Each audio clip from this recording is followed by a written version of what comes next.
Hey everyone, welcome back to link the concept. तो स्वागत है आपका फिर से एक नई वीडियो में एक नई प्रॉब्लम के साथ। तो आज की प्रॉब्लम क्या कहती है हमारी कि ABCD is a square of side 1, F is the midpoint of side CD, AC and BF intersects at G, find the radius of incircle of triangle GAB। तो देखते हैं सॉल्यूशन। सॉल्यूशन देखने के पहले आप खुद ट्राई कीजिए, बाद में सॉल्यूशन पे पढ़िए। देखते हैं सॉल्यूशन। जैसे जैसे हमें प्रॉब्लम में दिया है वैसे वैसे एक फिगर ड्रॉ करने का ट्राई करते हैं।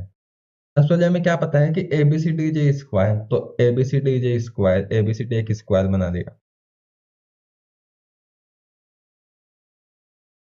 ABCD जे स्क्वायर, देन इट सेज कि CD का मिड पॉइंट है F, CD का मिड पॉइंट है F।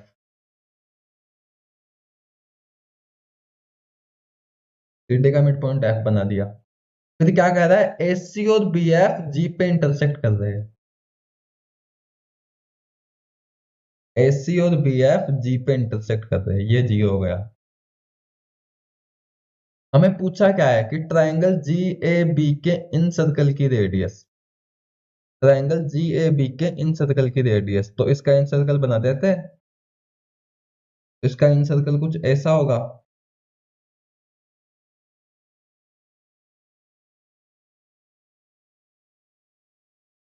तो हमें इसकी रेडियस पूछी है।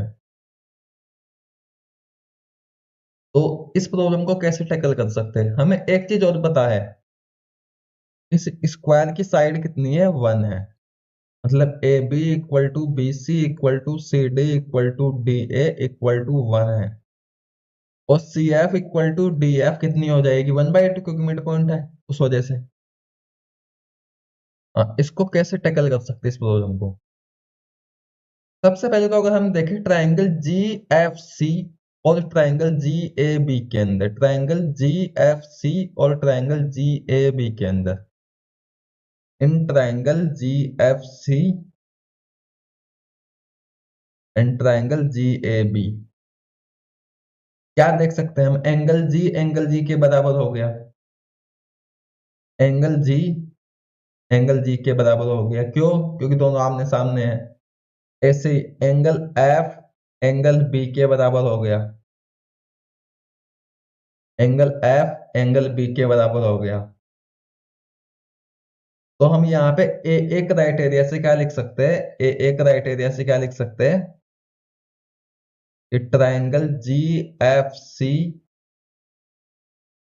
Is similar to triangle GBA। मतलब GFC GBA के सिमिलर है। तो हम यहां से क्या लिख सकते हैं, GF upon GB equal to FC upon BA equal to GC upon GA। या क्या लिख सकते हैं, GF upon GB equal to GC upon GA equal to, ये कितना है 1/2 और ये है 1। FC है 1/2, FC है 1/2 क्योंकि यहां से हमें पता है। और ये है 1, तो 1/2। तो यहां से क्या पता चला हमें कि अगर FG x है तो GB 2x होगी। ऐसे ही अगर GC y है तो AG 2y होगी। हाँ, इतना तो आता है समझ में। अब आगे क्या कर सकते हैं हम, अगर ट्राइंगल ABC के अंदर हम पाइथागोरस थ्योरम लगा सकते हैं। ट्राइंगल ABC के अंदर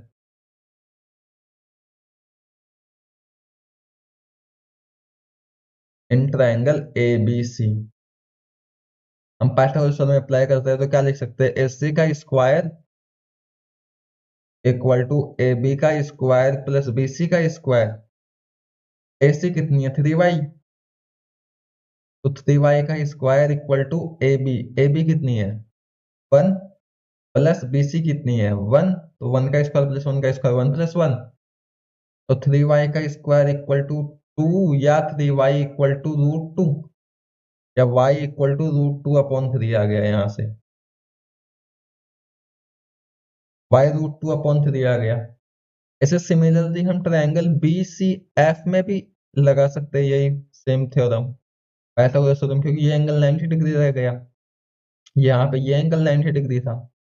तो in triangle F C B क्या लिख सकते हैं, एफ बी का square equal to F C का स्क्वायर प्लस बी सी का स्क्वायर। एफ बी का square equal to F C का स्क्वायर प्लस बी सी का स्क्वायर।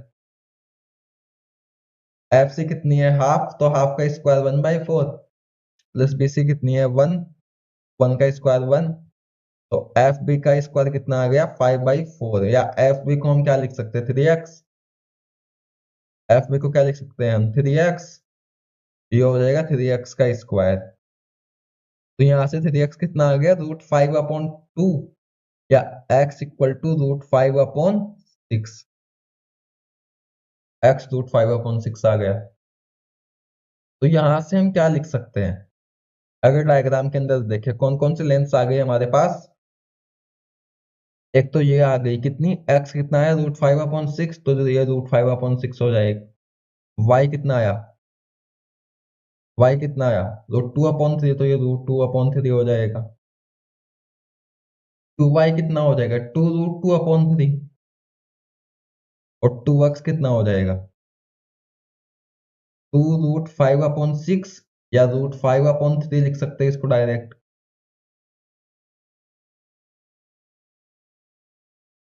हाँ, ये लेंस तो आ गई।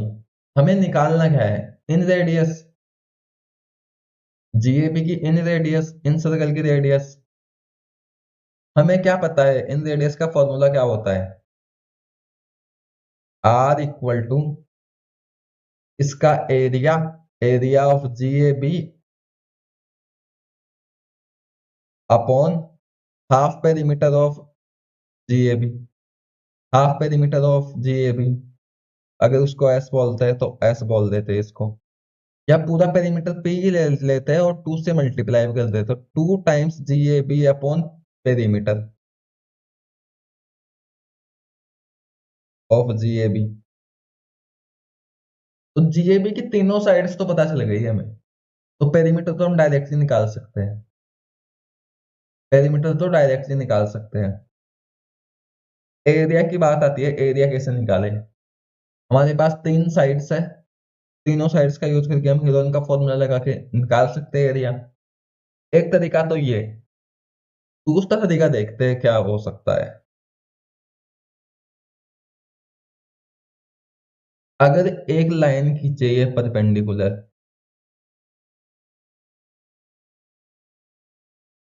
इसके, तो ये लाइन भी एच और 2h में बटेगी या नहीं, क्योंकि ये जीएफसी की हाइट है और ये जीएबी की हाइट है, तो ये भी एच और 2h में बटेगी या नहीं, क्योंकि हर चीज एच और 2h में बट रही है। एक्स और 2x में बटा, वाई और 2y में बटा, मतलब हर चीज का रेशियो कितना हो जाएगा 1/2, मतलब एच पार्ट ऊपर जाएगा 2h पार्ट नीचे आएगा। और हमें क्या पता है कि h प्लस 2h कितना है, ये पूरी साइड कितनी है 1, तो यहां से h कितना आ जाता है 1/3, h कितना आ गया 1/3। तो एरिया ऑफ जीएबी क्या लिख सकते हैं हम, एरिया ऑफ जीएबी क्या लिख सकते हैं हम, 1/2 times base, base is AB, AB is 1 times height, height is 2h, 2h, तो 2 से 2 कटा तो कितना आ गया h, h कितना था 1/3, तो एरिया ऑफ जीएबी आ गया हमारा 1/3। अब फाइंड करते हैं रेडियस। तो रेडियस का फॉर्मूला क्या बताया अभी हमने, कि radius equal to 2 times area of GAB upon perimeter of GAB. Area तो 1/3 आ गया, पेरीमीटर कैलकुलेट कर लेते हैं। अगर जीएबी को हम इधर ड्रॉ करें, तो जीएबी की साइड्स क्या थी, एक तो 2a थी जो 1 थी, एक तो थी 1, एक थी √5/3, एक थी 2√2/3, तो पेरीमीटर ऑफ जीएबी क्या हो जाएगा, इन सभी साइड्स का सम, पेरीमीटर ऑफ जीएबी हो जाएगा इन सभी साइड्स का सम, तो 2√2/3, प्लस रूट 5/3 प्लस 1 या 2√2 प्लस रूट 5 प्लस 3/3। हाँ, तो यहाँ पे हमने पेरीमीटर भी कैलकुलेट कर दिया, एरिया कैलकुलेट करके आए थे, कितना था 1/3।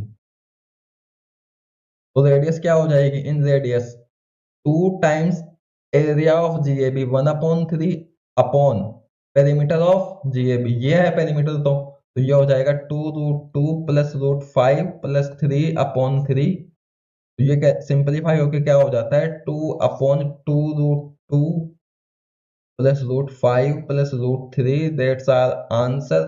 अगर वीडियो अच्छा लगा हो तो please do like, do comment, do share, do subscribe and thank you.